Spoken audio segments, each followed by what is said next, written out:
Hey YouTube, Alex here. And in today's video, I want to talk about a subject that I felt uh, was especially relevant considering that my trip to Thailand has been delayed. And I thought I'd go ahead and mention some of the reasons for that and kind of talk about the theme of this video being get used to delays or prepare for delays. And when you're an expat, I think that you really have to sort of expect the unexpected in this regard. If you are coming from, say, Western Europe or the United States, where you expect things to be on time and as promised, etc., then you're likely to be disappointed or surprised if you don't anticipate these kinds of things. So the first and most obvious thing that I want to get into is that I'm not currently in Thailand. I don't have my flight booked yet because it seems to be perhaps a bit dynamic, and I say dynamic as opposed to static because the situation in Thailand is changing. They recently locked down all the bars and restaurants again in BKK, the capital city, and alongside that, different kinds of things are going on, like the Phuket sandbox model, where apparently if you come, you can stay for 2 weeks in Phuket, but that's perhaps the part of Thailand I'm least interested in visiting. I know some of you love that area or are interested in that area. I have no judgment there, but for me personally, I'm a big fan of Chiang Mai and the northern part of the country especially. And so when I think about a place like, Phuket, it's got a lot of tourism, but it's a lot of people that are looking to come and visit the beach and perhaps have various beverages. And like I said, there's nothing wrong with that, but my purpose is definitely trying to get some progress done on classes. So while I'm sure I'll love to enjoy that area at some point in the future and visit at some point in the future for my current purposes, then it seems like it's going to take a lot of extra money and time, more than I'm willing to part with at the current time. So if I don't do that Phuket thing that I mentioned, then I believe I'd have to quarantine for 2 weeks, and I'm not really in the place to have time to do that. I know some people would say, well, you're studying remotely, can't you just do that? But in my case, I have a number of friends in Thailand, and I want to see them pretty quickly after I land. That's one of the most wonderful parts of that country to me is the people. I just really enjoy a lot of the people that I've met there over the course of my visits. So what are some other examples? Well, I'm going to mention an incident where I'm glad that I sort of tentatively prepared for some kind of delay. But basically, I was in the Philippines and I was looking to fly from Cagayan de Oro to Cebu, right? But I ended up going to Camiguin Island, and I thought I was going to double back, but it's like a 2-hour trip to go from it's like a 4-hour boat ride and then a 2-hour car ride. So it's like 6 hours to go from Cagayan de Oro to Camiguin. And so I am preparing to head back to Cagayan de Oro, and then I realize there's a airport on Camiguin. So I find out I can fly from Camiguin to Cebu. And meanwhile, the flight in Cagayan de Oro is getting delayed, and ends up getting delayed until pretty late. I ended up complaining to the airline. They refunded me for that flight from Cagayan de Oro to Cebu, and I took the flight from Camiguin to Cebu. But that's something where, if let's say I'd taken the transportation, gone back to Cagayan de Oro, and it kept getting delayed until it ended up getting delayed until the next day, I think something like 18 hours in total, I would have had to come up with the money for a hotel. I would have perhaps had to pay for additional cab rides. I would have had to get some extra meals that maybe I didn't anticipate getting on the spot. Like, just let's say I'd run low on cash or something, expected to get cash in Cebu. That could have really been a challenging situation. So definitely expect the unexpected. In situations like that, I recommend not running super low on cash. I fortunately was not in that situation, but you don't want to drop below enough money to handle some necessities, especially unexpected costs that may come up when you are in transit. Transit is definitely an area where delays come into play, and where you have to kind of be anticipating things might not go exactly how you expected, and to kind of give yourself a buffer. In my case, I didn't have anything urgent to do on cam again, so I was kind of just playing it by ear. I wasn't in a situation where I had to get from point A to point B to start working again or anything like that. And you really have to understand that there's different kinds of delays in different countries.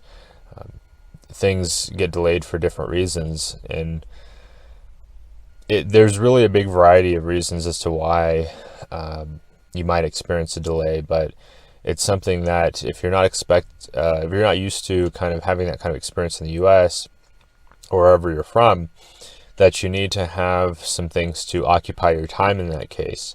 So maybe you have some audiobooks, maybe you like podcasts, maybe there's an electronic journal you can use, perhaps you have an iPad, something like that, and have these kinds of things to occupy your time so that things don't go as planned. You're not just sitting there twiddling your thumbs.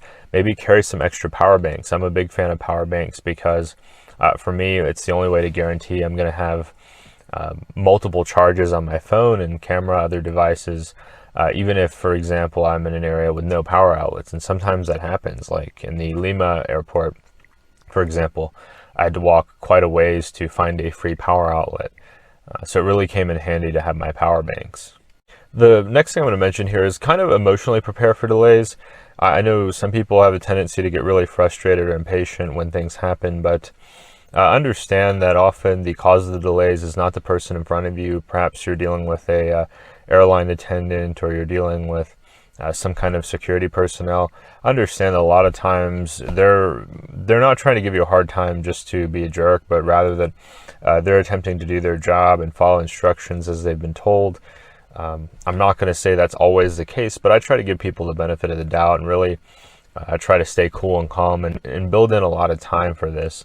Something that you can do as far as anticipating delays, anticipating being delayed in some way or another, is build in some extra time. I made a mistake when I flew from Cebu to Camiguin.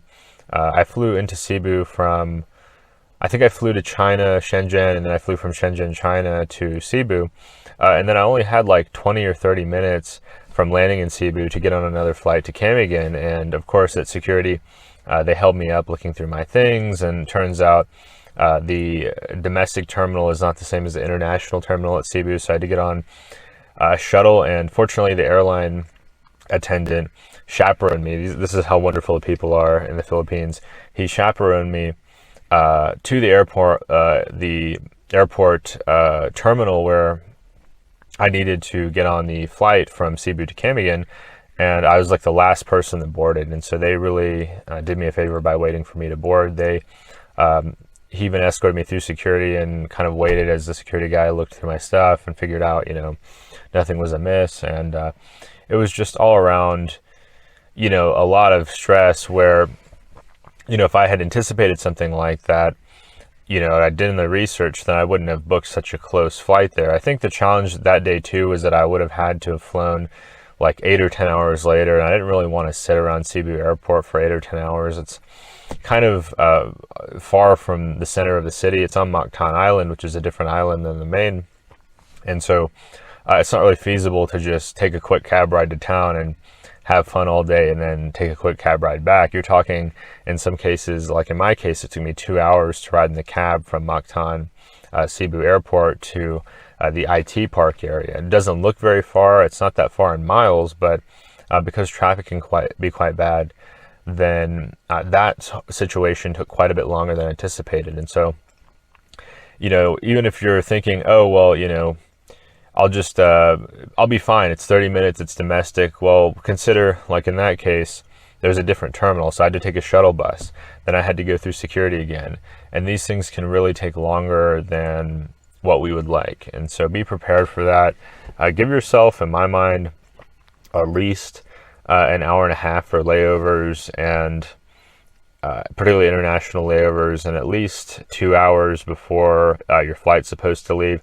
I personally sometimes get to the airport even 3 or 4 hours before if I have things to do. Like if I'm working on something, I'd rather stop what I'm doing, get transit to the airport, and keep working on it knowing, hey, I've just got to go through security into my gate and I'll be ready to go, rather than, okay, so I'll just wait until a couple hours before and I'll get a cab, or I'll wait until 3 hours before and get a cab, because In some cases, you end up finding out what looks like a 30-minute cab ride turns into an hour, hour and a half, and then you're getting there and you've got 2.5 hours. So all of a sudden, when you thought, well, I'll have time to work there, in my case, there's times where I get there, nope, don't have time to work. I need to go ahead and get through security and be prepared to fly. So that's something to consider as well, is you don't want to assume that everything's going to go as planned, especially in cities you're unfamiliar with, especially in countries that you've never been to before, places you don't speak the language. Anticipate that things are going to take longer than what it looks like on paper, basically. Kind of going along with that, it took me a little bit longer just to get a cab in Lima, because all of a sudden I found out my Lyft and Uber apps weren't working. And so eventually I did find a cab to take me to the airport, but that was something that added an additional hour, and I spent $8 at Starbucks trying to get Wi-Fi to sort the thing out. And it just, it really took more time than I thought. And it's something that travelers really have to be prepared before, but expats even more so, because when I think of expat, I think of somebody doing this long term, and you want to do it, a bit more efficiently if you're thinking long term. It's fine if everything doesn't go perfect on your week-long vacation, but if you're really committing to the lifestyle, you want it to go as smoothly as possible. As far as delays, what else would be an example? And I'm not picking on the Philippines here. I really enjoy the Philippines. I think it's a wonderful place to visit.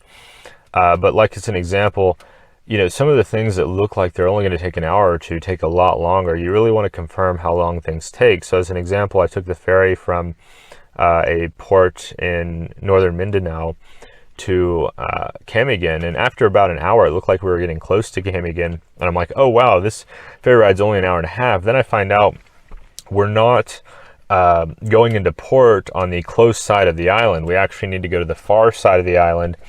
So what I thought was going to take like an hour and a half took 4 hours. It took us a couple of hours to go all the way around the island, and far enough out so that, because it can be quite shallow close to the island. You have to approach it a certain angle in a certain way, and it's really quite time consuming. So when I got there, when we left, it was light outside. By the time we got there, it was really dark outside. It's not well lit. So think about that too. If you're anticipating, okay, we'll get there during the day, we'll be able to find our place just fine. Some of these remote islands don't have a ton of infrastructure. In the case of Camiguin, there's no cabs. You basically kind of just tip locals to get rides.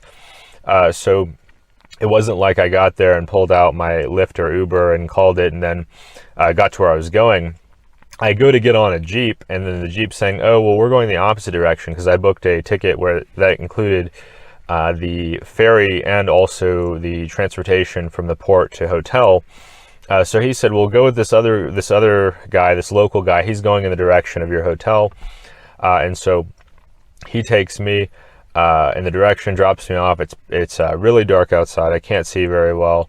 And I've kind of got to figure out where my hotel is. So I'm thinking I'm going to get there during the day, and I'll be able to see everything just fine, and people will be out and about and doing things, and I'll ask questions if I run into trouble as far as trying to find it.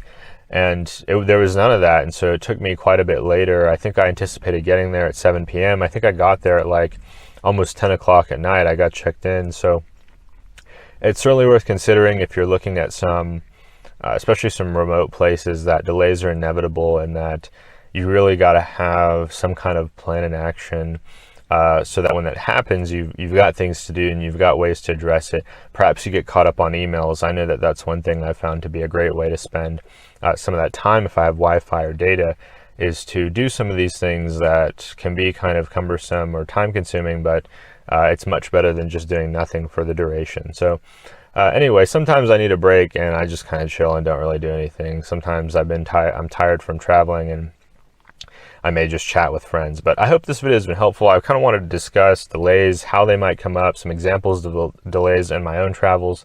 Let me know what you think down in the comments. If this video was helpful, I hope it has been helpful, and definitely subscribe if you haven't already, and I'll talk to you soon.